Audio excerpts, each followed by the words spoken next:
Welcome to The Criminologist, the podcast dedicated to educating and entertaining our listeners.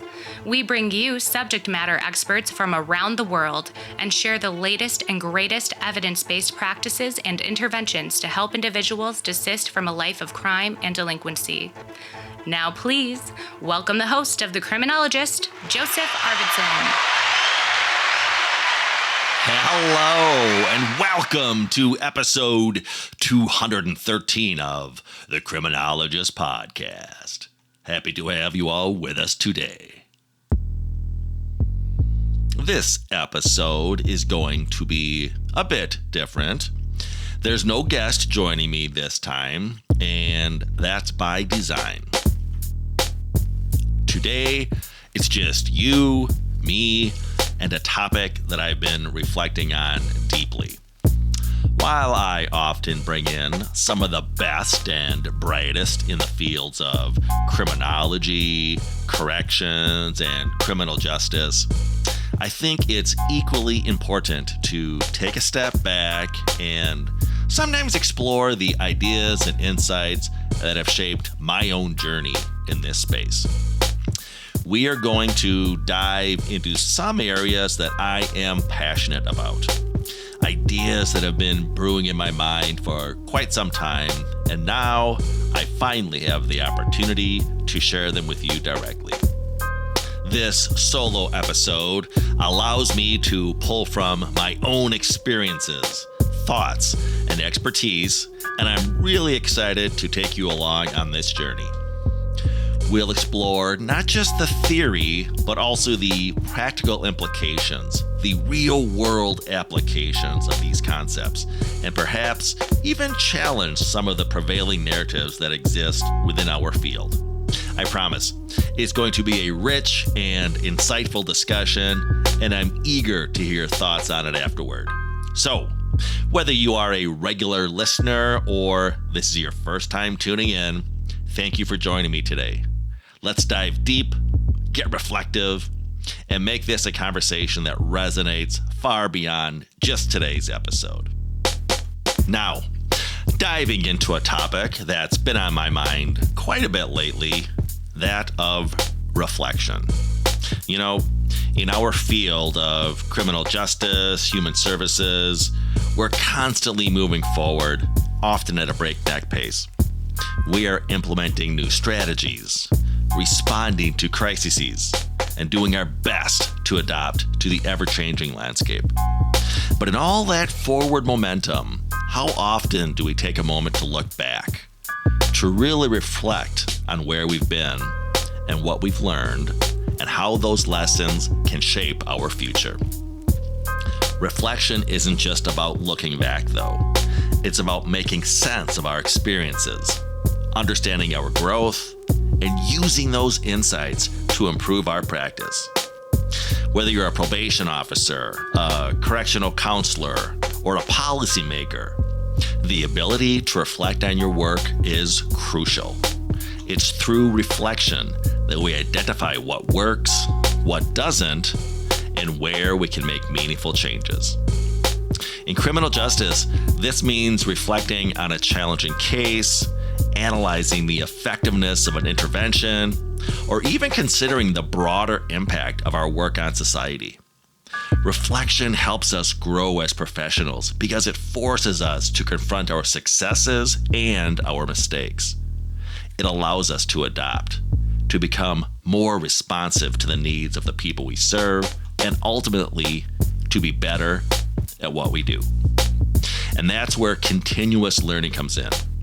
Lifelong learning isn't just a buzzword, it's a necessity in our field. The landscape of criminal justice is always evolving. New research emerges, new tools and technologies are developed, and societal attitudes shift. If we're not committed to learning, if we're not actively seeking out new knowledge and skills, we risk becoming stagnant. We risk failing to meet the challenges of our time. When I look back at the journey of the Criminologist podcast, I see a clear trajectory of growth fueled by reflection and continuous learning. When I started this podcast, my goal was simple: to share insights and knowledge that could help professionals in the field. But as the podcast has evolved, I've learned so much, not just from the incredible guests we've had on the show, but from you, the listeners. Your feedback, your questions, your engagement have all helped shape the direction of this podcast. One of the biggest lessons I've learned is the importance of staying open to new ideas and perspectives. Some of our most popular episodes have been those where we've explored topics that, at first, seemed outside the mainstream of criminal justice, like desistance from crime or the impact of trauma on behavior. But these are the conversations that have sparked the most interest, that have generated the most thoughtful discussions, and that's because they challenge us to think differently, to question our assumptions, and to consider new ways of doing things. So today, I want to encourage all of you to take a moment to reflect. Think about your own journey. What have you learned in the past year? How have you grown? Where do you want to go from here? Reflection is a powerful tool, but it's only as valuable as the action it inspires. Use what you've learned to set new goals, to push yourself out of your comfort zone, and to keep moving forward. As we dive deeper into today's episode, I'll be sharing some of the key lessons I've learned from past episodes and how they've shaped my understanding of the criminal justice process and indeed the change process. My hope is that these reflections will resonate with you and that you'll find ways to apply them in your own work. Because in the end, it's not just about what we've done. It's about what we're going to do next. And that, my friends, is where the real power of reflection lies. Over the years, we've had the privilege of learning from some incredible guests. Today, I want to revisit 5 key lessons that have profoundly impacted me and that I believe can offer valuable insights to all of you. Lesson number 1, the importance of trauma-informed care. One of the reoccurring themes of this podcast has been the critical role of trauma-informed care in criminal justice and human services. I've had the pleasure of discussing this with several experts who emphasize how understanding the impact of trauma can fundamentally change the way we approach rehabilitation and supervision. For instance, when we talk about the TIDES supervision model, it's not just a theoretical framework, but a practical manifestation of this work. TIDES, which stands for Trauma-Informed Desistance, focuses on helping individuals navigate their pathways out of the criminal justice system by addressing their trauma and building on their strengths. We've seen firsthand through our discussions on this podcast that when probation officers, correctional staff, and others in the field are trained to recognize and respond to trauma, the outcomes for clients can significantly improve. This isn't just about reducing recidivism. It's about helping individuals heal and rebuild their lives. This theme of trauma-informed care is a cornerstone of the TIDES model, which we presented at international conferences, such as the World Congress on Probation and Parole in The Hague, and which is being implemented by probation departments right here in the United States. If you're looking to deepen your understanding of trauma-informed care, I highly recommend revisiting some of our episodes where we've delved into this topic, including our interviews with leaders in the field. Lesson number 2, desistance theory in practice. Desistance theory is another concept that has been a focal point of our discussions. We've explored how and why individuals cease engaging in criminal behavior and what factors contribute to lasting change. This theory isn't just an academic concept. It is a practical approach that can be applied in real-world settings. Through various episodes, we've examined how desistance is not a linear process, but rather a complex journey. The TIDES model also embodies the principles of desistance theory by focusing on our 4 pillars of change: self-regulation, identity, resilience, and social support. By doing this, TIDES provides a structured way to help individuals rebuild their lives. It's about recognizing that change is possible and that with the right support, individuals can move away from a life of crime and delinquency. If you are interested in exploring this further, check out our episodes featuring interviews with scholars and practitioners who are at the forefront of desistance research. Lesson number 3, the role of technology in modern corrections. Now, as someone actively involved in the American Probation and Parole Association's Technology Committee, I can tell you that technology is revolutionizing the field of corrections. We are witnessing a transformation in how we manage and support justice-involved individuals, with technology playing a central role. Recently, I've been part of a working group focused on exploring the use of artificial intelligence in corrections. This is cutting-edge work that aims to enhance decision-making, streamline processes, and ultimately improve outcomes for both staff and clients. In our discussions on the podcast, we've talked about the potential benefits and challenges of integrating technology into corrections. From case management systems to AI-driven risk assessments, technology offers tools that can make our work more efficient and effective. However, it also raises important ethical questions that we need to navigate carefully.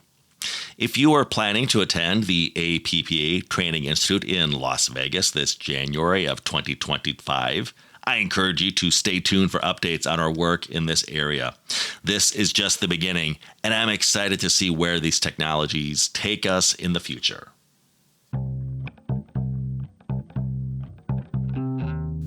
Lesson number 4, the human element in probation work.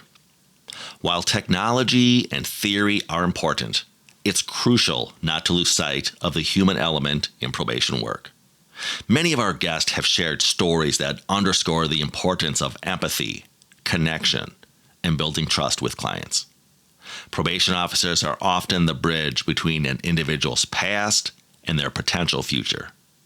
The relationships they build can be pivotal whether someone succeeds in reintegrating into society. These stories have highlighted that while tools and frameworks are important, the core of our work is human connection. Whether it's through motivational interviewing, strength-based approaches, or simply genuine care, the impact of these interactions cannot be overstated.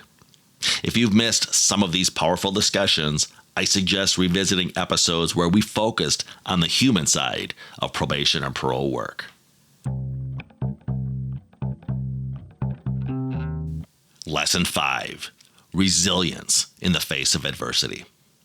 Finally, one of the most inspiring lessons we've explored is the theme of resilience. In the face of adversity, both our clients and professionals in the field have demonstrated incredible resilience. This resilience is often what makes the difference between giving up and pushing through. Whether it's overcoming personal challenges or navigating the complexities of the criminal justice system. This theme of resilience is central to the work we do at TIDES as well. By focusing on building resilience, we help individuals develop the capacity to come back from setbacks and continue their journey towards desistance. This has been a reoccurring topic in our episodes where guests have shared their experiences in overcoming obstacles and the strategies they've used to stay on course. These stories are not just inspiring. They offer practical insights that we can all apply in our work. These lessons, trauma-informed care, desistance theory, the role of technology, the human element in probation, and of course, resiliency, are just a few of the key takeaways from our journey on the Criminologist podcast. As we continue to explore these themes, I encourage you to reflect on how they apply to your own work and how they can help shape the future of criminal justice and human services. Let's switch gears and explore something a bit different: how pop culture intersects with our criminal justice system. You know I'm a huge pop culture fan, so let's see what we can learn from our favorite movies, TV shows, and books. Pop culture has always had a fascination with crime, justice, and the psychological complexities that underlie human behavior. Through various mediums, whether it's television, film, or literature, these stories not only entertain us, but often provide profound insights into the human condition and the structures of society. Today, we're going to dive into 3 iconic examples from pop culture that offer unique perspectives on criminal behavior, rehabilitation, and the role of institutions in shaping outcomes. Case study number 1, Breaking Bad, a deep dive into the descent into crime. Let's start with Breaking Bad, one of the most critically acclaimed television shows of all time. The character arc of Walter White, a high school chemistry teacher turned methamphetamine kingpin, is a masterclass into the descent into crime. What's fascinating about Walter's journey is how it blurs the lines between right and wrong, making viewers question their own moral compass. Walter's transformation from a mild-mannered teacher to a ruthless drug lord isn't just about the lure of money or power. It's also about identity, pride, and the perceived need to assert control over one's life. The show skillfully explores the concept of rational choice theory, the idea that individuals commit crimes after weighing the risk and benefits. Initially, Walter believes he's acting for a noble reason, but as his ego and desire for control take over, he spirals deeper into criminality. Now, the Tides supervision model often speaks of life course trajectories and the various pathways individuals choose. Breaking Bad is a compelling illustration of how choices, shaped by circumstances and personal vulnerabilities, can lead to dramatically different outcomes in life. It serves as a poignant reminder of the importance of early intervention and support in preventing negative trajectories from solidifying.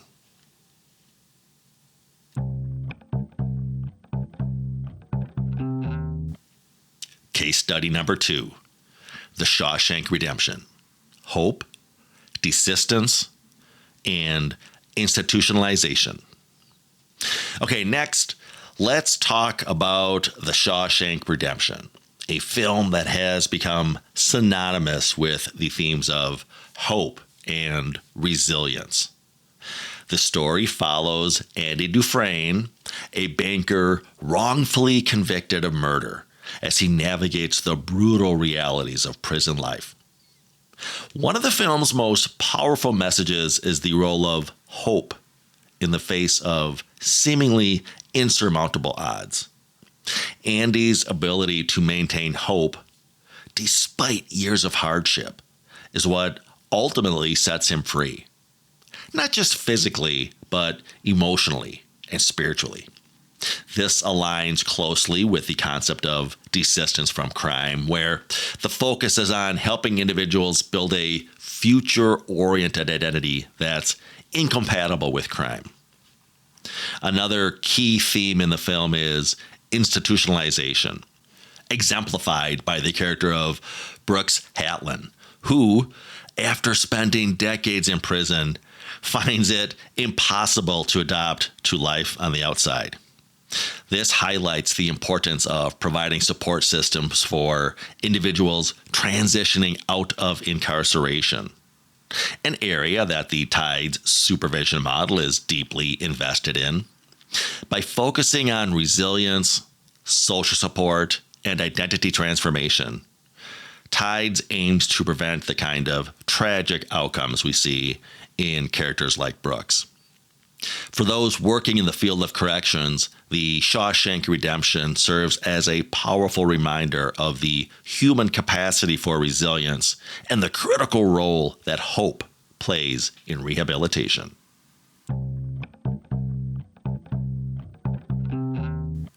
Case study number 3, Mindhunter, the real-life origins of the Behavioral Analysis Unit of the FBI. Okay, finally, let's delve into Mindhunter, a series that dramatizes the early days of the FBI's Behavioral Science Unit.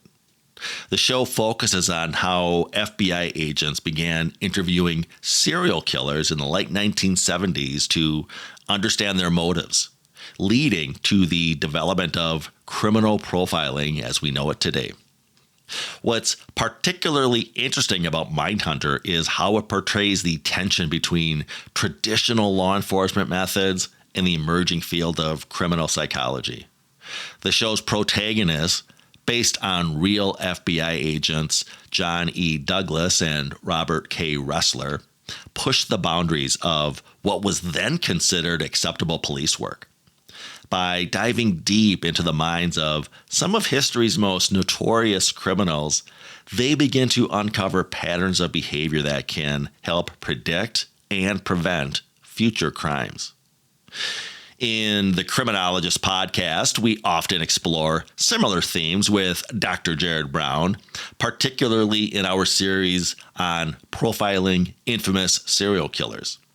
By examining their criminal predicates and precursors, we aim to provide professionals with insights that can help them recognize warning signs and intervene earlier in their own cases. Mindhunter offers a cinematic portrayal of this very process, illustrating the importance of understanding the psychological underpinnings of criminal behavior. In these cases, we see how pop culture can serve as a lens through which we explore complex issues in criminal justice. Whether it's the psychological descent into crime, the power of hope and resilience, or the pioneering work in behavioral analysis, these stories provide valuable insights and can inform our understanding and practice in the field. As we continue to bridge the gap between pop culture and criminal justice, I encourage you to think about how these narratives might influence your own work, or simply offer a new perspective on the human experience.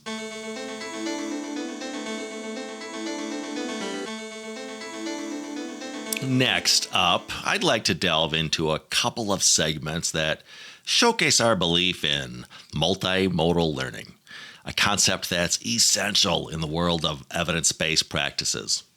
As an EBP trainer, I've come to realize that there's more than one way to shape minds and influence behaviors. By incorporating humor and creativity, we can make complex ideas more accessible and memorable for our learners. First, let's revisit our parody advertisement for a fictitious product called CriminoGuard. Now, this spot was inspired by the classic commercial parodies I grew up with loving on Saturday Night Live. Think Dan Aykroyd's famous Bass-O-Matic commercial. Or perhaps Tina Fey's Mom Jeans spot.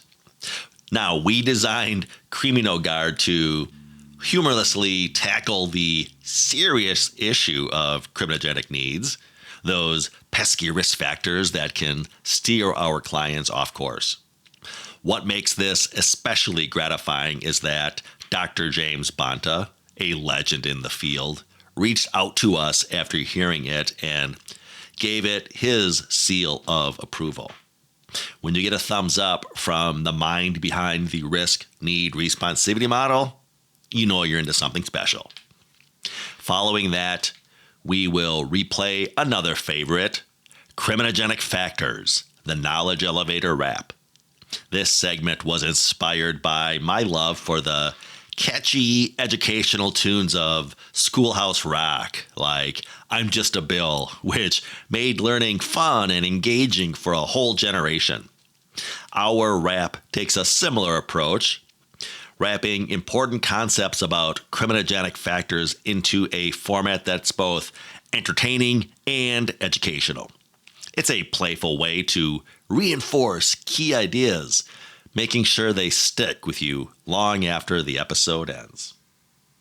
These segments are a testament to our commitment to using every tool at our disposal to inform, engage, and entertain our listeners. I hope you enjoy them as much as we enjoyed creating them.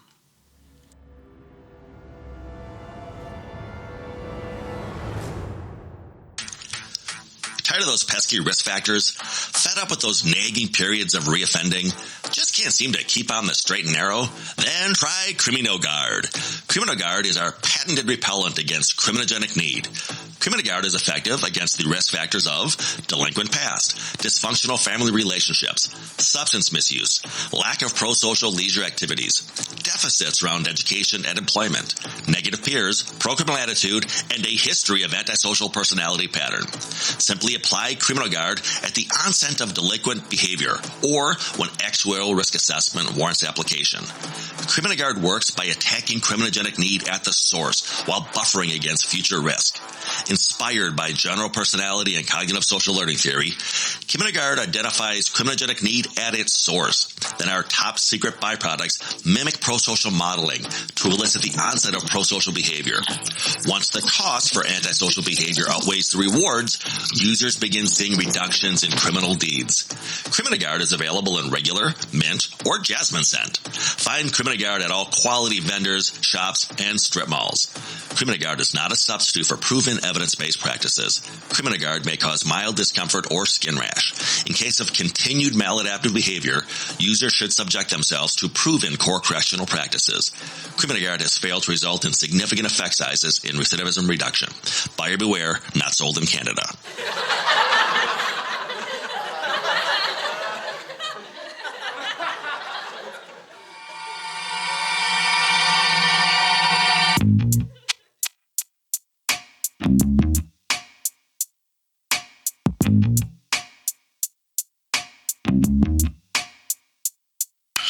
People often ask, hey, what drives crime? And they seem to get it wrong most every time. It's not because they're evil or just bad actors. Nope, it's about criminogenic factors. Criminogenic means crime generator. Now let's take a ride on the knowledge elevator. Criminogenic means crime generator. We'll start at the bottom with the lowest correlation. The more we advance, start thinking causation. No hobbies in your life? Lots of free time? Not a huge indicator, but it could lead to crime. With work or school, did you get very far? If you loved them both, give yourself a gold star.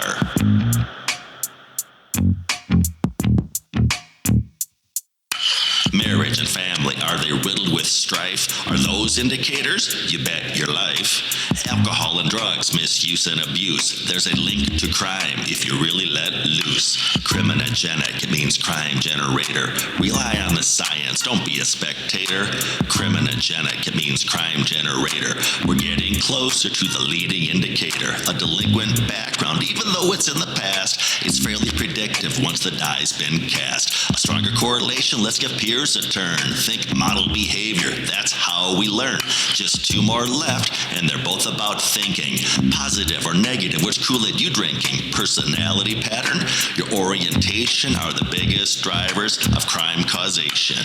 Criminogenic, it's what drives crime. If you ever forget, just use this rhyme.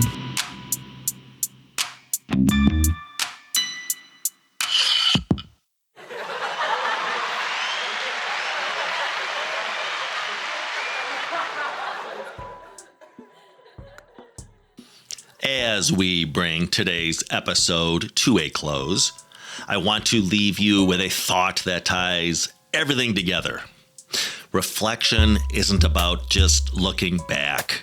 It's about using what we've learned to inform where we go next. Throughout this episode, we've explored the power of reflection, continuous learning, and the deep connections between the lessons we've gathered from our incredible guest and the broader themes we encounter in pop culture. Whether it's understanding the complexities of criminal behavior through shows like Breaking Bad or Mindhunter, or gaining insight from real-world experiences shared by our guest, every piece of knowledge contributes to our growth. One key takeaway from today's episode is the importance of being intentional in how we apply what we've learned. Whether you're a practitioner in the field, a student, or simply someone interested in the human condition, there's always room to reflect on your experiences and use those reflections to guide your future actions. Continuous learning is a lifelong journey, and it's one that deeply impacts not just our professional lives, but our personal growth as well. Looking ahead, I encourage you to take some time to reflect on your own experiences, both successes and challenges, and think about how they inform your next steps. What lessons can you apply in your work or personal life? How can you use what you've learned to help others to drive positive change in your community? And speaking of learning and growth, I am thrilled to share that in episode 214, I will be interviewing two legends in the field of criminal justice, Bogue and Guy Bourgon. These individuals have been instrumental in my own professional journey of growth and development. I'll be conducting a dual interview with these two mentors, and I can't wait to reconnect with them. If you have any questions you'd like either of them to field, please don't hesitate to reach out to me at thecriminologistpodcast@gmail.com. I'd love to bring your inquiries into our conversation. Before we sign off, I want to remind you to stay connected with us on social media. Follow us on Facebook, Instagram. Keep up with the latest episodes and content. If you haven't already, be sure to subscribe to our YouTube channel, The Criminologist, for even more insights and discussions. Thanks for spending some time with me today. Your support means the world, and I'm grateful for each and every one of you. And always remember, folks, there's no them, there's only us.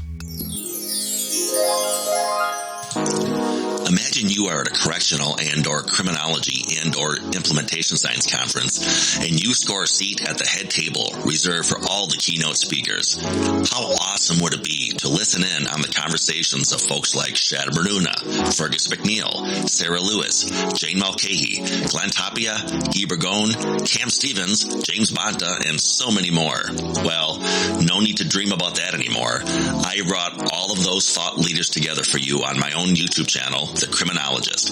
In addition to my original content, I've created individual playlists featuring videos of all these folks and more. Subscribe to the Criminologist channel now and reserve your seat at the head table. The Criminologist podcast is a production of the Paragon Group, LLC. For speaking engagements, interviews, program design, or training opportunities, please visit us at theparagongroup.llc.com. If you enjoyed the show, you can find more content and videos on our YouTube channel, The Criminologist. Don't forget to like and subscribe. Both the Criminologist podcast and the Criminologist channel are brought to you by the Criminologist Media Group. Be sure to give us a 5-star review, and thanks for listening.